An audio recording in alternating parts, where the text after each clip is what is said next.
अब का रोवेला तो देके कन्यादान बाबूजी। अब का रोवेला तो देके कन्यादान बाबूजी। जब बनाई दिहला घर के मेहमान बाबूजी। जब बनाई दिहला घर के मेहमान बाबूजी। अब का रोवेला तो देके कन्यादान बाबूजी।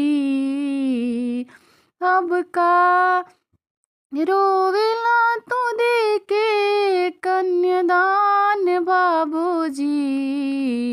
जब बनाई दिहला घर के मेहमान बाबूजी।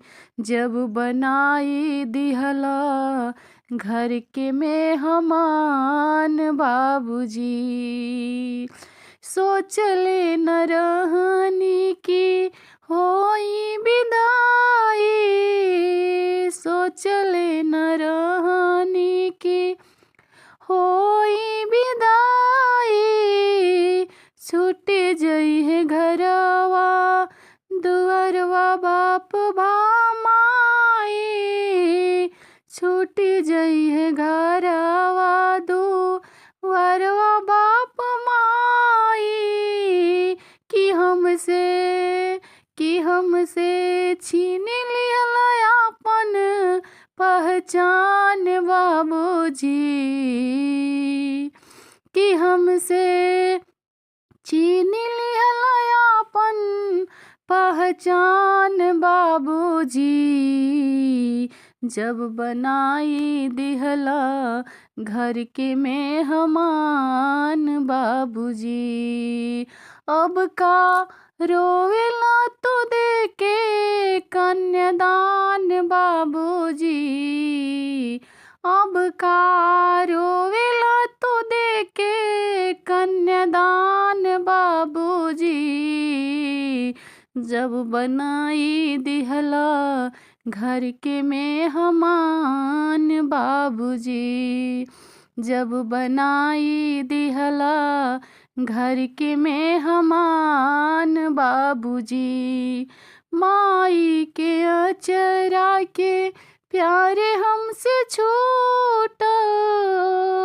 माई के अचरा से प्यारे हमके छूटल।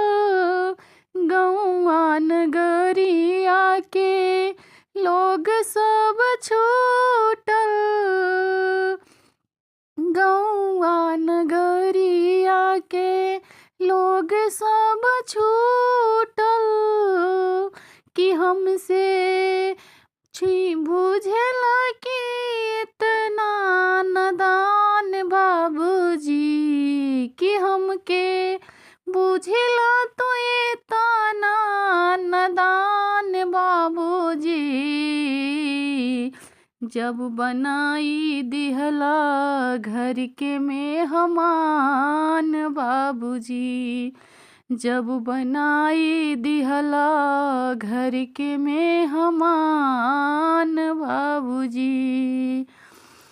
अब का रोवेला तो देके कन्यादान बाबूजी। अब का रोवेला तो देके कन्यादान बाबूजी।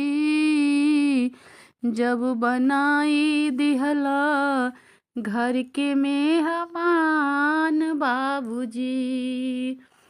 जब बनाई दिहला घर के मेहमान बाबूजी।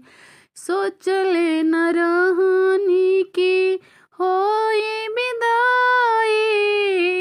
सोचले न रहनी की होई विदाई। छूट जई है घरवा दुअरवा बाप माई। कि हमसे छीन लिहला अपन पहचान बाबूजी। कि हमसे छीन लिहला पहचान बाबूजी